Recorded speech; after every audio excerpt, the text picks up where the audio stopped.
Hello student, welcome to all of you. I hope you all are good. आज हम लोग पढ़ेंगे reproduction in organism twelfth biology chapter 12 biology first chapter reproduction in organism according to NCERT हम लोग read करेंगे।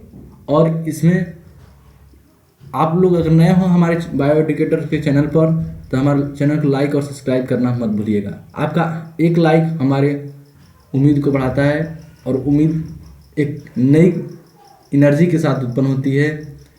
इसलिए like कीजिएगा, subscribe कीजिएगा और शेयर भी कीजिएगा अपने फ्रेंड के साथ। इसलिए टाइम ना वेस्ट करते हुए हम लोग स्टार्ट करते हैं the first chapter reproduction in organism. Reproduction in organism को जानने से पहले हम लोग जानेंगे what is life span. Life span क्या है?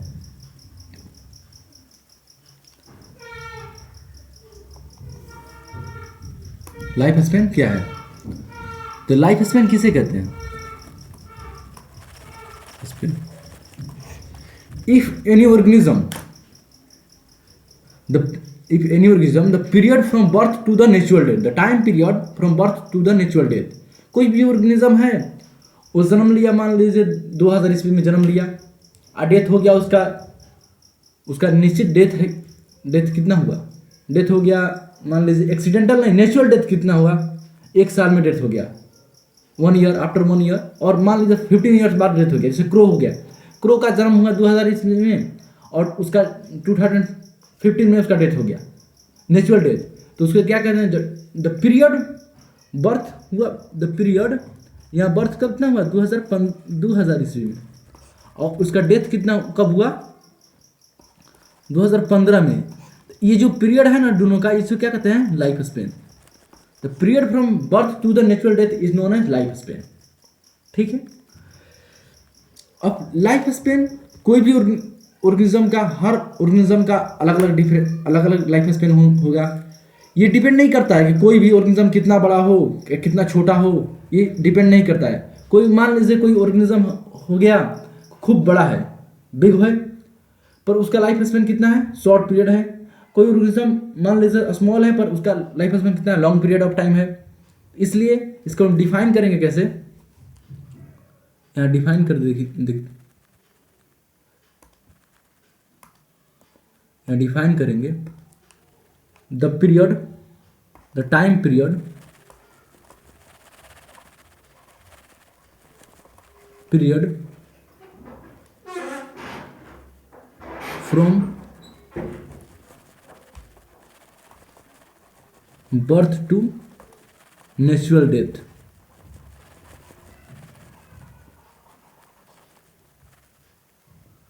of any organism, of an organism। कोई भी एक ऑर्गेनिज्म हुआ, चाहे कोई भी ऑर्गेनिज्म हुआ, उसका time period, the time period from birth to the natural death is known as life span. कोई भी ऑर्गेनिज्म का ये निश्चित नहीं है। कॉम्प्लेक्सिविटी, उसके साइज और उसके कॉम्प्लेक्सिविटी से डिपेंड नहीं करता है कि वो कितने साल जिएगा। आपको बताया था। तो मान लीजिए कि तो यहां पर एक और पॉइंट है, there is no related with size and complexity of organism.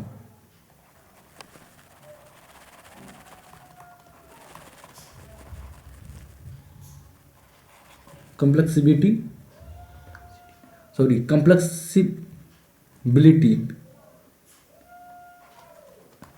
Of organisms हो गया। जैसे एग्जांपल में आप ले लेंगे, आप यहां पर एग्जांपल में क्रो हो गया, क्रो और पैरट ले लेंगे। एग्जाम्पल क्रो और पैरट, इन दोनों का साइज क्या है? सेम है, सिमिलर ही है।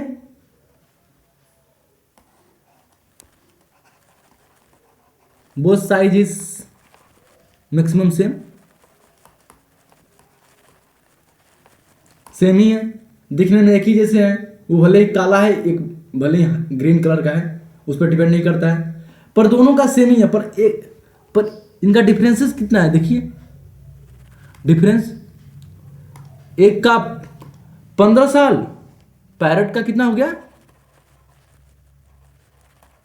पैरट का और क्रो का। एक का 140 ईयर्स, एक का 15 ईयर्स। इन दोनों में कितना हर्ष डिफरेंसेस है, बहुत डिफरेंसेस हैं इसमें। पर साइज में और कॉम्प्लेक्सिटी में कोई डिफरेंसेस नहीं है, दोनों ही नेस्ट में रहते हैं, घोंसले में ही रहते हैं। आपने घर में एक तोता पाला होगा, चाहे कौवा पाला होगा, तो आपने कौवा मान ली कोई एक्चुअल पालता ही नहीं है, उसको पेट नहीं मानता है, पर तोता पाले होंगे तो आप लोग जानते होंगे, बहुत साल जीते हैं। ये एनसीईआरटी कहती है? और एक एग्जाम्पल है, ये फर्स्ट एग्जाम्पल हो गया। एक सेकेंड एग्जाम्पल हो गया मैंगो ट्री और पीपल ट्री। मैंगो ट्री और पीपल ट्री, पीपल ट्री, इनमें भी हर डिफरेंसेस है, इसमें भी बहुत हर डिफरेंसेस। देखिए एक का लाइफ स्पेन कितना, मैंगो ट्री का मोर देन 100 ईयर्स, 100 साल से ज्यादा होता है। एक का 2500 साल प्लस, मतलब 2500 ईयर प्लस एक का। तो हर्ष डिफरेंस हुआ कि नहीं, इन दोनों में हर्ष डिफरेंस। पर body size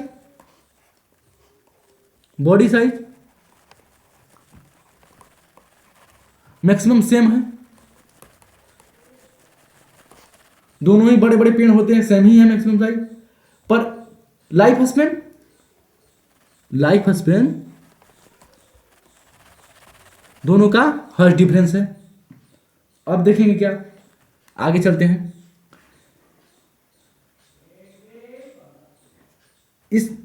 in this universe every organism is mortal, no any organism is immortal. कोई भी जीव है जो जन्म लिया है इस धरती पर, ऑन दिस अर्थ, उसको मरना निश्चित है, उसका डेथ फिक्स है और सर्टेन है। या वो 100 साल बाद मरे, या 5000 साल बाद मरे, 1000 साल बाद मरे, चाहे 10 साल बाद मरे, चाहे 1 दिन बाद मरे, चाहे 2 दिन बाद मरे, पर मरेगा, डेथ होगा, उसका निश्चित डेथ होगा। पर एक चीज सोचना चाहिए आप लोगों को कि अगर कोई भी ऑर्गेनिज्म डेथ जन्म ले रहा है, वो मर जा रहा है, तो फिर हमारे यहां ऑर्गेनिज्म है कहां से, ऑर्गेनिज्म है कहां से। मान लीजिए कोई भी, जैसे ह्यूमन बींग्स है, क्रो जब 15 साल बाद मर ही गया, डेथ हो ही गया, तो फिर क्रो आए कहां से, वही तो हम लोग इस चैप्टर में पढ़ेंगे।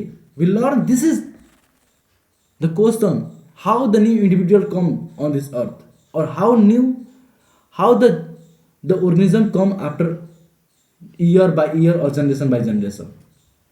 तो देखिए आगे चलते हैं। नेक्स्ट यहां पर एक पॉइंट नोट कर लीजिएगा, another point, death of every organism is certain, death of every organism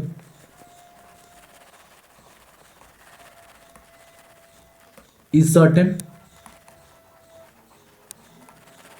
और फिक्स्ड होगा।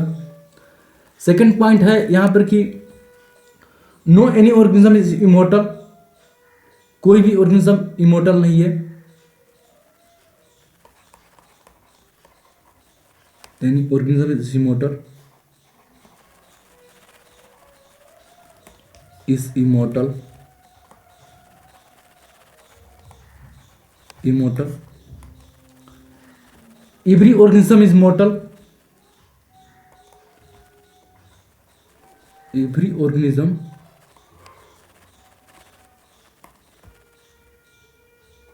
is immortal,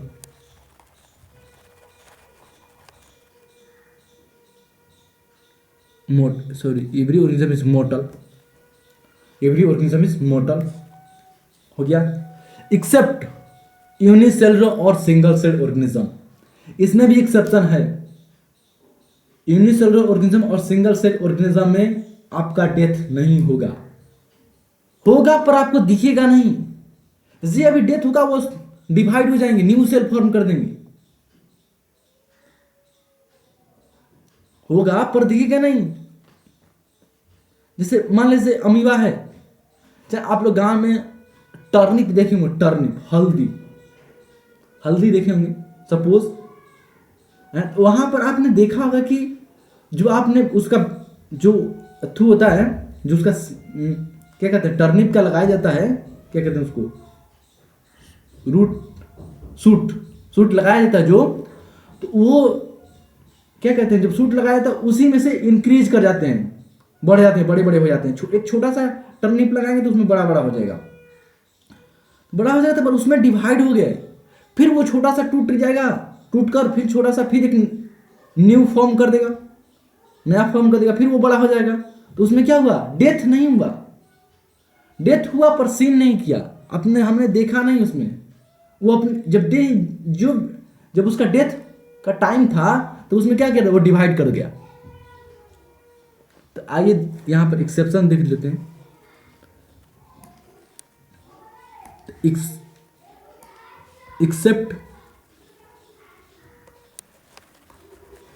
accept unicellular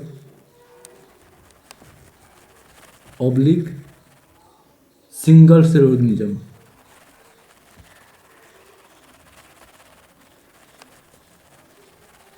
organisms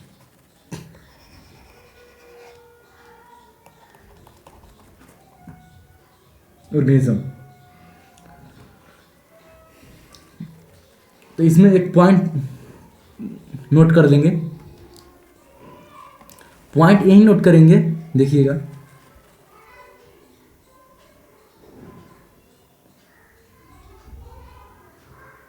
single cell organism are immortal, death not seen.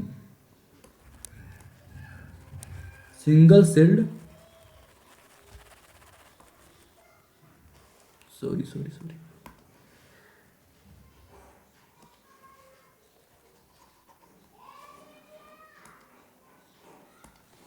Single sailed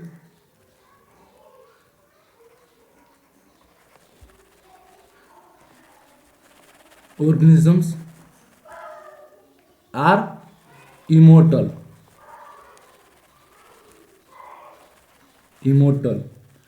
death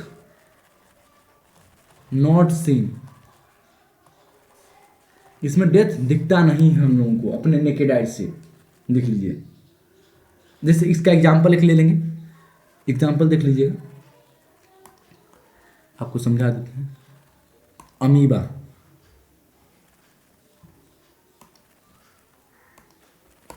example amoeba,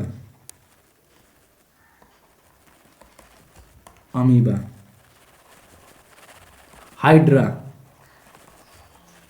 protozoa,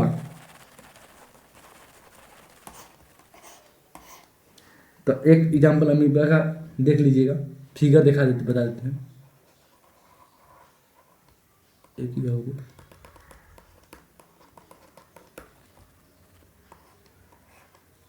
to daughter cell form कर दिया इसमें, एक ही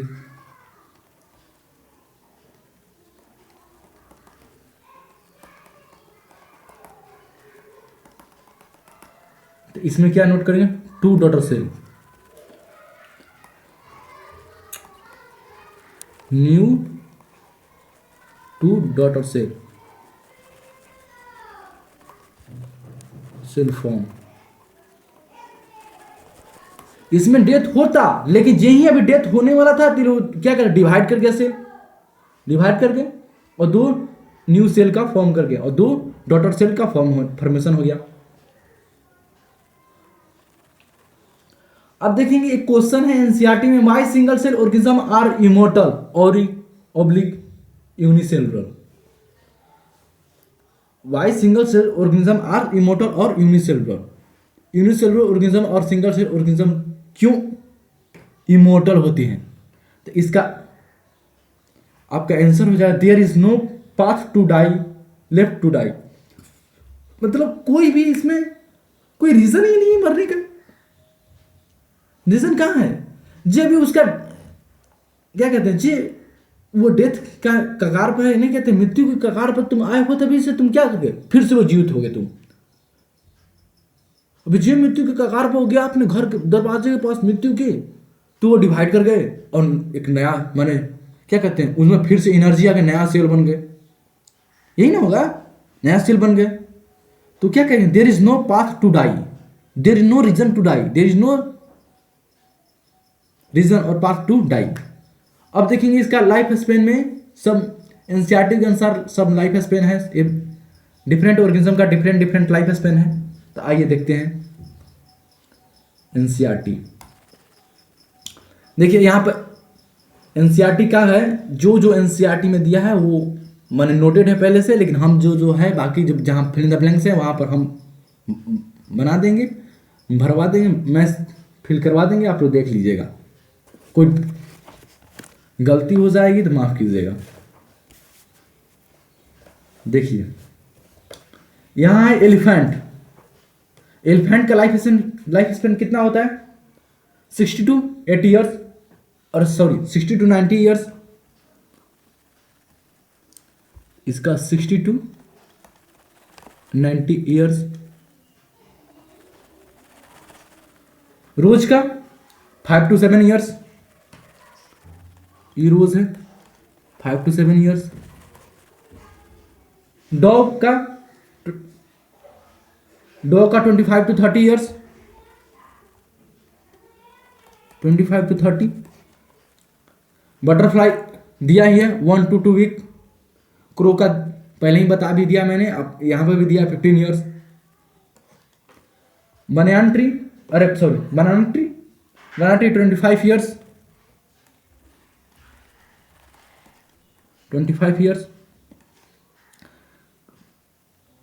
काऊ का देख लीजिए 20 to 25 years, cow का भी 20 to 25। पैरट का हमने पहले ही बता दिया है 140 ईयर्स, यहाँ पर दिया है एनसीईआरटी में 140 ईयर्स। Crocodile 60 years. हॉर्स का हो जाएगा अभी 16 ईयर्स, 16 ईयर्स। फ्रूट फ्लाई मैंने घर में जो मधुमक्खी होती है आप लोगों ने देखा होगा, वो कितना होता है 2 वीक्स, अरे सॉरी फ्रूट फ्लाई मधुमक्खी सॉरी, जो मक्खी होती है फलों पर बैठती है उसको क्या कहते हैं, फ्रूट फ्लाई, उसका 2 वीक्स, 2 वीक्स। राइस का 3 to 4 मंथ होगा राइस का। टोटवाइस का 100 to 150 ईयर्स। बनाना ट्री में क्या होता है, बरगद का पेड़। बरगद का पेड़ देखेंगे बहुत सारे आपके गांव में चाहे शहर में भी कोई कहीं कहीं मिल जाएगा, जहाँ मंदिर वंदिर हो गया वहाँ वो पुराने पुराने बरगद का पेड़ है, ओल्ड एज के, बहुत समय के, आपके पूर्वज आपके दादा परदादा की एज के होंगे। उसको कितना होता है उसका life span 200 to 300 years. Rice का यहाँ पर बताया नहीं, 3 to 4 month, sorry 3 to 4 month हो गया। यहाँ पर ईयर कर लीजिए। बनाना ट्री का 200 to 300 ईयर्स हो गया। अब हम लोग नेक्स्ट चलते हैं, क्या देखेंगे, व्हाट इज रिप्रोडक्शन। रिप्रोडक्शन क्या होता है, व्हाट इज रिप्रोडक्शन। रिप्रोडक्शन देखेंगे हम लोग। रिप्रोडक्शन क्या है, आइए यहां पर रिप्रोडक्शन दो शब्द से मिलकर है, एक बना है री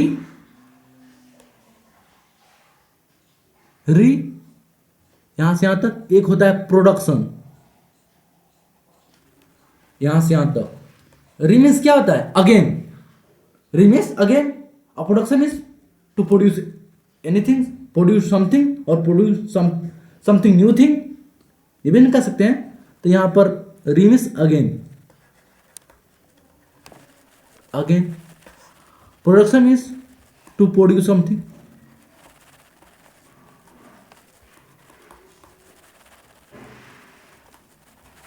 समथिंग, कोई भी ऑर्गेनिज्म हो गया, प्लांट्स हो गए, एनिमल्स हो गए, वायरस हो गए, प्रोटोजोआ हो गए, फंगी हो गए, कुछ भी रिप्रोड्यूस कर रहा है अगेन दोबारा, तो उसको क्या कहते हैं? रिप्रोडक्शन कहते हैं। कुछ भी। तब इसको डिफाइन कैसे करेंगे? तो इसका डिफिनेशन देख लेंगे। Reproduction is one of the important biological process by which every organism give rise to new organism similar to themself. Similar और क्या कहते हैं? सिमिलर और आइडेंटिकल में डिफरेंस है, हज डिफरेंस है। सिमिलर मीन्स पेरेंट से क्या कहते हैं? थोड़ा मोड़ा मैच करेगा। मतलब कि आपके पापा का, मान लीजिए आपके पापा मम्मी हैं, पेरेंट्स हैं, तो आप हैं, तो उनमें थोड़ा मोड़ा मैच करेगा, या तो कलर मैच कर जाए, फेस मैच कर जाए, कुछ भी मैच करेगा जरूर। पर जो आइडेंटिकल होते हैं, एग्जैक्ट कॉपीस्ट, कार्बन कॉपी नहीं कहते हैं कि तुमने कोई फिगर बना लिया, तुमने कॉपी करके आए हो क्या उसमें से। मान लो तुम्हारे बगल में तुम्हारा दोस्त है, वो एग्जाम में तुम्हारे साथ बैठा, तो तुमने उसके मान तुम्हें क्वेश्चन नहीं आ रही है तो उसको आ रही है, तो तुमने उससे क्या किया? कहा कि मुझे भी देखा, उसने तुम्हारे साथ जैसे वो कॉमा दिया था वैसे तुमने कॉपी कर दिया, कॉमा फुल स्टॉप, मतलब दिस लिखा था, दिस जहाँ पे उसने काटा उसने वहाँ पे काट दिया, तो टीचर ने देखा, कहा तुमने चीटिंग किया है। तो क्या हो गया? Carbon copy. तुमने सिमिलर टू सिमिलर कॉपी हो गया, तो उसे क्या कहते हैं? आइडेंटिकल कहते हैं। पर जो सिमिलर है वो आइडेंटिकल नहीं हो सकता। तो यहाँ का reproduction is the one of the important biological process by which every organism give rise to new organism similar to themself, अपने जैसा, सिमिलर टू देमसेल्फ। यहाँ पर एक आइडेंटिकल ऑब्लिक सिमिलर दोनों में डिफरेंस बता देते हैं। आइडेंटिकल मीन्स एग्जैक्ट कॉपीज,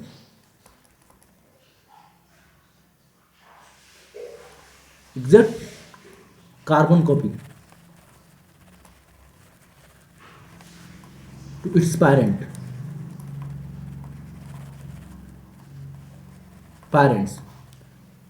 इसमें क्या होगा? सेम एज पेरेंट्स के जैसा, पर कॉपी सेम एज पेरेंट्स। अब एक और पॉइंट है, it is the means of multiplication perception of a species because the older individual of senescence and then dies. The means of multiplication माने कोई भी ऑर्गेनिज्म रिप्रोड्यूस कर रहा है, कर रहा है, तो उसका क्या हुआ? मल्टीप्लाई हुआ। मान लो एक बेटा हुआ उसका, मैंने कोई पेरेंट्स हैं, उनका एक बेटा हुआ, उसका शादी तो होगा ही, निश्चित से शादी हुआ, उसके दो बच्चे हुए, अब उसका भी शादी हुआ, तो उसका भी मान लो दो बच्चे हैं, तो दो मान लो चार उसके बच्चे हो गए, फिर 4 से 6 हुए, तो क्या हुआ? मल्टीप्लिकेशन हुआ कि नहीं हुआ? यहाँ पे मल्टीप्लाई किया कि नहीं? जनरेशन आफ्टर जनरेशन मल्टीप्लाई हुआ ना। और स्पीसीज आए, नया स्पीसीज आए, नए लोग हैं। मान लो आज कोई बच्चा है, उसका शादी हुआ हो गया, तो उसका जो बच्चा हुआ, तो ये मान लो कि ये जो बच्चा है वो इंटेलिजेंट नहीं है, उतना इंटेलिजेंट नहीं है, पर उसका जो बच्चा हुआ, वो जो बच्चा नेक्स्ट आया वो बहुत इंटेलिजेंट। तो क्या हुआ? स्पीसीज डिफरेंट, क्या हुआ? चेंजेस हुए ना, स्पीसीज में चेंजेस हुए ना, चेंजेस कहते हैं। तो और एक पॉइंट है यहाँ पर नोट करेंगे, आइए यहाँ पर और एक पॉइंट नोट करेंगे।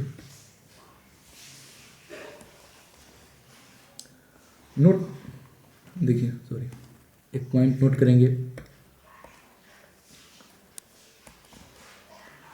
The ability to give rise to new individual of offspring of its own kind. यहाँ पर लिखेंगे the ability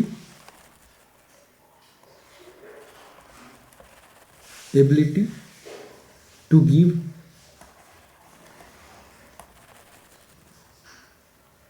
rise to new individuals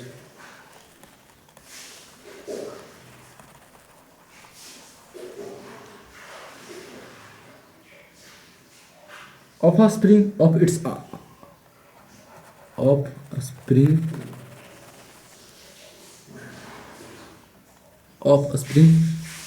on it's own kind, it's own kind, अपने ही जैसा, अपने ही जैसा। अब एक और यहां पर एक पॉइंट देंगे, it's cycle of birth to the growth, it is a cycle और it is a cycle of birth to the growth, it is the cycle of birth to the birth to the growth and death. कोई भी organism है, birth लिया, बड़ा हुआ, growth किया, और फिर यहां पर क्या किया, डेथ हुआ। तो क्या है, रिप्रोडक्शन एक साइकिल है, birth growth and death, simple सी बात, बर्थ ग्रोथ एंड डेथ। अब क्या है,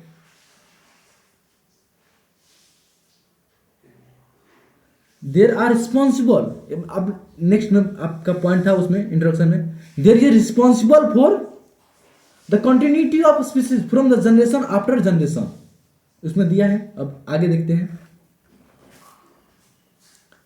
give rise to a new genetic variation, कोई भी ऑर्गेनिज्म है उसका नया भी जेनेटिक्स वेरिएशन भी होता है, नहीं होता है, जेनेटिक्स चेंजेस, जेनेटिक वेरिएशन में क्या होता है, चेंजेस। एक और यहां पॉइंट नोट कर लीजिएगा, give rise to genetic variations,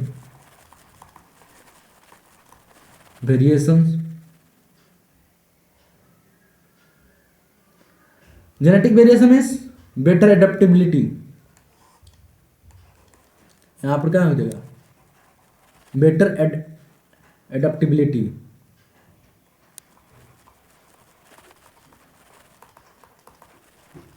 better adaptability. अब देखेंगे, different organism have different mechanism of reproduction, बहुत सारे ऑर्गेनिज्म हैं, उनका रिप्रोड्यूस करने का तरीका अलग अलग है, डिफरेंस मैकेनिज्म अलग अलग है, मैकेनिज्म डिफरेंट अलग अलग है। मान लीजिए कोई भी ऑर्गेनिज्म में कोई सेक्सुअल कर रहा है, सिंगल पेरेंट्स हैं तो वो ये सेक्सुअल हो गया, डबल पेरेंट्स इन्वॉल्व होने तो डबल पेरेंट्स इन्वॉल्व में तो सेक्सुअल हो गया है। तो एक पॉइंट है यहां पे, नेक्स्ट पेज पर देखते हैं,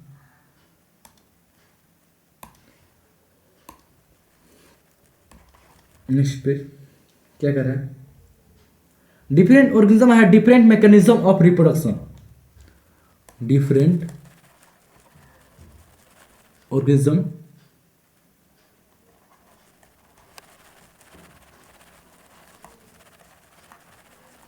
have different mechanism oblique way to reproduce, to reproduction और रिप्रोडक्शन ऑब्लिक रिप्रोड्यूस भी कर सकते हैं। हो गया, डिपेंड्स अपॉन इट्स एबिलिटी, किस पर डिपेंड करता है, एबिलिटी पर डिपेंड करता है और एक्सटर्नल फिजियोलॉजी पर, टू टाइप्स ऑफ, दो रीजन पर डिपेंड करता है। एक यहां पर it depends on two reason,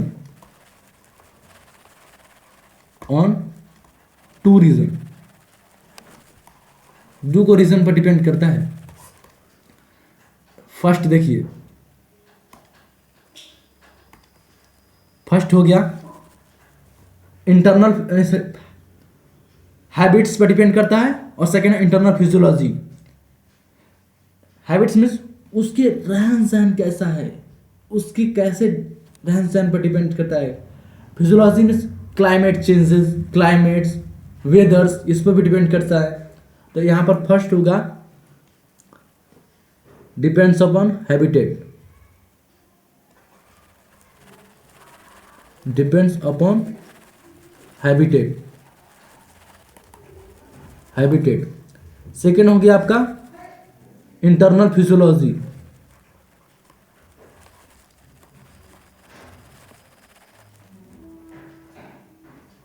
physiology हो गया। यहां पर देखिए, यहां पर हम लोग जब आगे पढ़ेंगे तो यहां पर देखिए मेल को ऐसे डोनेट कर देंगे। आप लोगों ने पढ़ा होगा, चाहे नहीं पढ़ा होगा तो हम लोग बता देते हैं। यहां पर मेल जो होगा वो इस तरह डिनोट करेंगे, और फीमेल जो होगी, फीमेल उसको ऐसे डिनोट करेंगे। तो जहां जहां ये वर्ड ऐसे यूज करेंगे तो समझ, you can understand the male और द फीमेल। ये मेल के लिए, फीमेल के लिए। अब हम लोग नेक्स्ट पढ़ेंगे टाइप्स ऑफ रिप्रोडक्शन। रिप्रोडक्शन के कितने टाइप्स होते हैं पढ़ने, डिपेंड्स ऑन हैबिट हो गया। अब हम लोग पढ़ेंगे रिप्रोडक्शन के टाइप्स कितने होते हैं। तो इसमें दो टाइप्स होते हैं, एक सेक्सुअल और एक एसेक्सुअल। और कुछ बेसिक फीचर भी देख लेते हैं रिप्रोडक्शन का। टाइप्स ऑफ रिप्रोडक्शन पढ़ने से पहले हम लोग कुछ बेसिक फीचर ऑफ रिप्रोडक्शन देखते हैं। तो रेप्लिकेशन ऑफ डीएनए, इसमें क्या होता है, डीएनए का रेप्लिकेशन होता है, डीएनए रेप्लिकेट भी करता है। सेल डिवीजन बताया है आपको, सेल डिवाइड करता है, तभी तो कोई नया सेल बेबी फॉर्म होता है, चाहे कोई न्यू सेल, तो उसमें माइटोटिक्स आते हैं, और बोथ माइटोटिक्स एंड मियोसिस भी आते हैं। तो माइटोसिस, और हम लोग ये 11th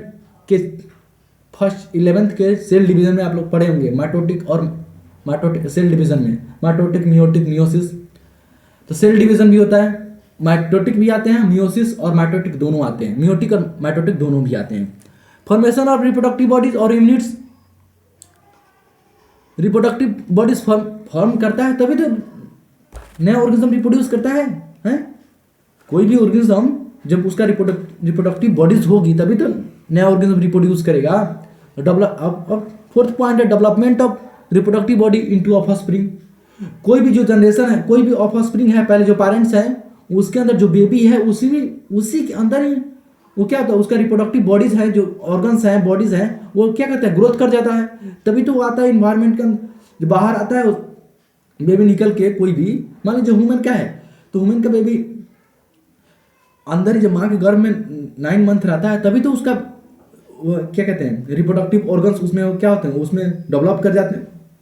फुल्ली मैच्योर नहीं होते, मैच्योर होते हैं तो एज के अनुसार मैच्योर होते हैं, पर कुछ तो डेवलपमेंट होती है ना अंदर। तो वही से क्या कहता है, development of reproductive bodies into offspring. Offspring के अंदर ही रिप्रोड्यूस हो जाता है, रिप्रोड्यूस के बॉडीज के अंदर ही। अब देखेंगे हम लोग टाइप्स ऑफ रिप्रोडक्शन।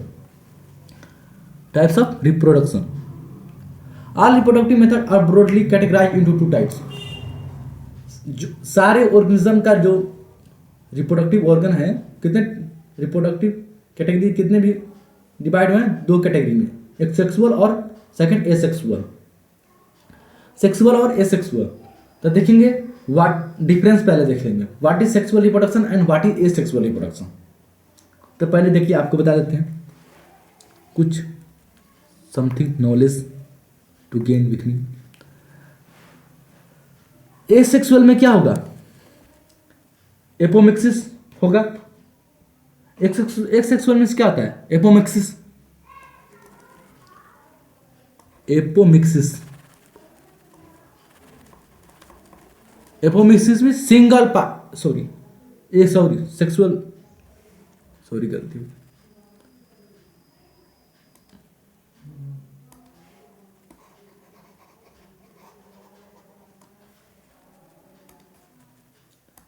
एसेक्सुअल में क्या होगा, apomixis. Apomixis mean single parent, single parent होंगे। और सेक्सुअल में क्या होगा, amphimixis means double parent, both male and female. तो इसमें एम्फीमिक्सिस होगा।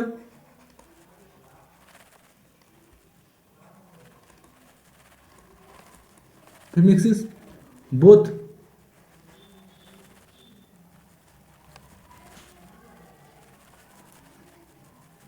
मेल एंड फीमेल, यहाँ पर मेल ये हो गया, फीमेल ये हो गया, दोनों पेरेंट इन्वॉल्व हैं इसमें, क्योंकि दोनों पेरेंट क्या कहते हैं, गैमेट को फ्यूज करते हैं, fuse together the both parent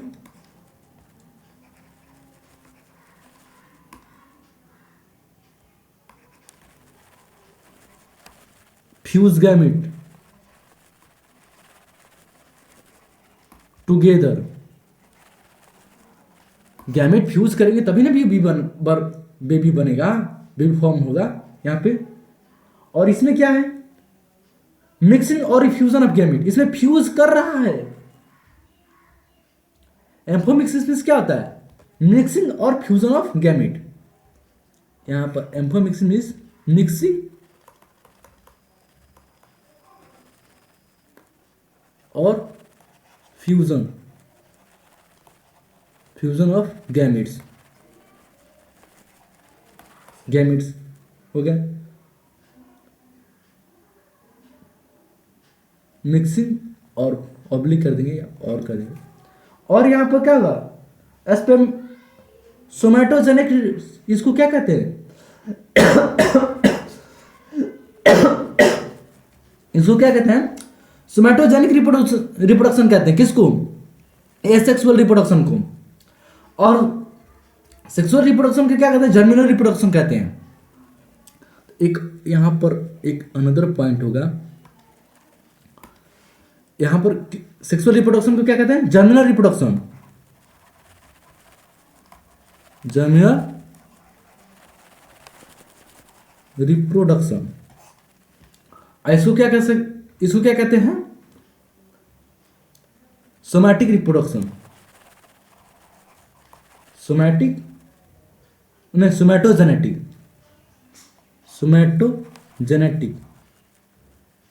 सोमैटोजेनेसिस, somatogenic, sorry okay one second, somatogenic reproduction, somatogenic,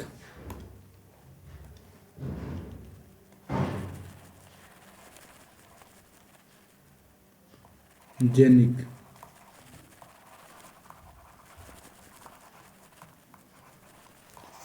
एक को कहते हैं जर्मिनल रिप्रोडक्शन, एक को कहते हैं सोमैटोजेनिक रिप्रोडक्शन। अब हम लोग देखेंगे डिफरेंसेस, कुछ नोट्स हैं इसमें, देख लीजिएगा डिफरेंसेस।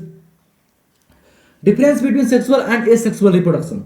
तो सेक्सुअल रिप्रोडक्शन में क्या कहता है, देखिए, it involves the formation and the fusion of two gametes, मैंने बताया था दो गैमेट फ्यूज करेंगे।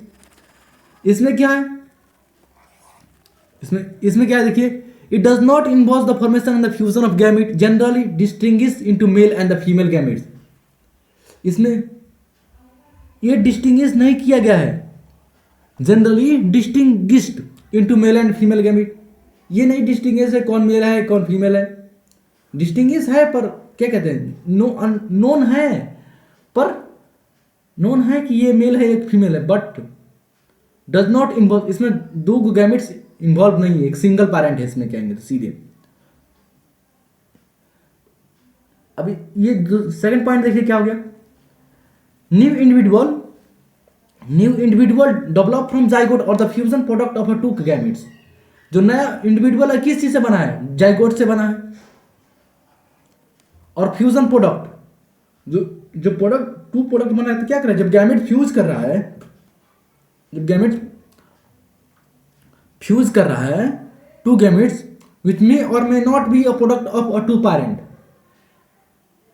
जो नया इंडिविजुअल है या तो उसका पेरेंट का प्रोडक्ट हो भी सकता है और नहीं भी हो सकता है, ये भी तो हो सकता है। अब सेकंड क्या है पॉइंट इसका, देखिए, asexual reproduction, new individual develop from one cell और a vegetative body part of the parent cell. मतलब ये जो बॉडी क्या कहते हैं, एक सेल से ही बना है, इसमें क्या है, सिंगल ही पेरेंट इन्वॉल्व है एसेक्सुअल रिप्रोडक्शन में, तो उसको vegetative part body part of the parent cell, उसको आपको पहले ही बताया था जी। अभी उसका डेथ हो रहा है, जो पेरेंट सेल है तो वही क्या कर रहा है, डिवाइड कर दे रहा है, तो वो दो नया सेल बना दे रहा है, फॉर्म टू न्यू सेल। अब इसमें देखिए सेकंड पॉइंट, इसका थर्ड पॉइंट क्या है, न्यू इंडिविजुअल और सेक्सुअल रिप्रोडक्शन का थर्ड पॉइंट देखिए, न्यू इंडिविजुअल और offspring are general different from either of two parent. जो नया ऑर्गेनिज्म है या तो उससे डिफरेंट भी हो सकता है और सिमिलर भी हो सकता है। जो नया ऑर्गेनिज्म है पेरेंट्स का जो बन रहा है, जो पेरेंट्स से बना है, जो नया ऑर्गेनिज्म या तो दो पेरेंट्स हैं उसमें, या तो सिमिलर भी हो सकता है या तो डिफरेंट भी हो सकता है सेक्सुअल रिप्रोडक्शन में। और इसमें एसेक्सुअल में क्या कहते हैं, new individual are generally similar to their parent. इसमें सिमिलर ही होगा। अमीबा का आपका एग्जांपल देखिए, हाइड्रा का देख ले, तो क्या होता है पेरेंट्स के सिमिलर ही होता है, क्योंकि पेरेंट्स में ही डिवाइड, पेरेंट्स जो था पेरेंट्स वहीं डिवाइड हो गया तो न्यू सेल्फ बना दिया। इसमें फोर्थ पॉइंट देखिए क्या है, fourth point it involve the meiosis at the one on other stage. इसमें मियोसिस होगा in the higher plants. Meiosis occur the same time of sporogenesis. Sporogenesis आप लोग क्या सेल में पढ़ेंगे, सेल में पढ़े होंगे। तो meiosis occur at the same time of sporogenesis, यहाँ पर मियोसिस ऑकर होगा। It involves only mitotic division. इसमें केवल माइटोटिक होता है, माइटोटिक डिवीजन होता है केवल किसमें, एसेक्सुअल रिप्रोडक्शन में। और इसमें एक और पॉइंट है, 2 पॉइंट्स सेक्सुअल रिप्रोडक्शन और देखेंगे। Formation of sex is a pre requisite for the sexual reproduction. जो सेक्स फॉर्मेशन है इसमें क्या कहता है, pre requisite of the sexual reproduction. माने इसमें कह रहा है कि वो जो ऑर्गेनिज्म, जो ऑर्गन बॉडी है, सेक्स ऑर्गन बॉडी, उसमें क्या कहते हैं, जो पेरेंट्स है उसमें ही क्या कहते हैं, उसमें ही डेवलप कर जाता है। पेरेंट्स के अंदर में जब रहता है वो बेबी सेक्सुअल रिप्रोडक्शन में, तभी उसका क्या कहते हैं, रिप्रोडक्टिव ऑर्गन डेवलप कर जाता है।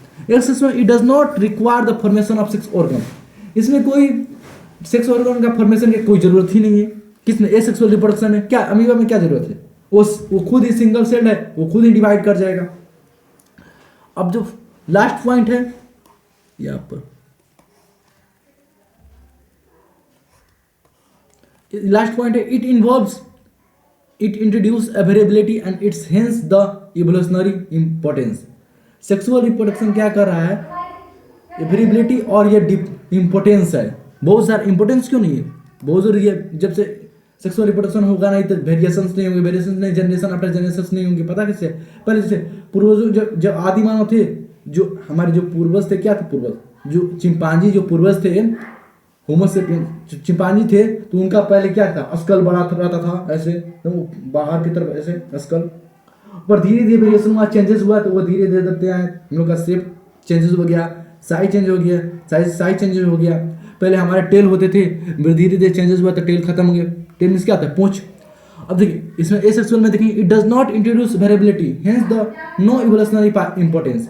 इसमें कोई जरूरत ही नहीं, इसमें क्या चेंजेस करेगा, सिंगल पेरेंट, इसमें क्या वेरिएशंस होंगे, डबल पेरेंट्स होंगे तब ना वेरिएशंस होंगे। डबल पेरेंट्स में क्या, कोई गोरा हो गया, कोई काला हो गया, तो गोरा काला मैच करेंगे रिप्रोड्यूस साथ एक साथ मैच करेंगे, एक साथ रिप्रोड्यूस करेंगे, तो क्या करेंगे, एक नया बेबी फॉर्म गया था, या तो वो पूरा गोरा होगा, या तो गोरा और सांवला भी हो सकता है। तो यह इसमें कोई डिफरेंसेस, कोई इंपॉर्टेंस नहीं है एसेक्सुअल रिप्रोडक्शन में। आज तक से इतना ही। आप I hope you understand well, और बाकी के लिए नेक्स्ट क्लास में देखेंगे हम लोग। Bye bye, thanks allot.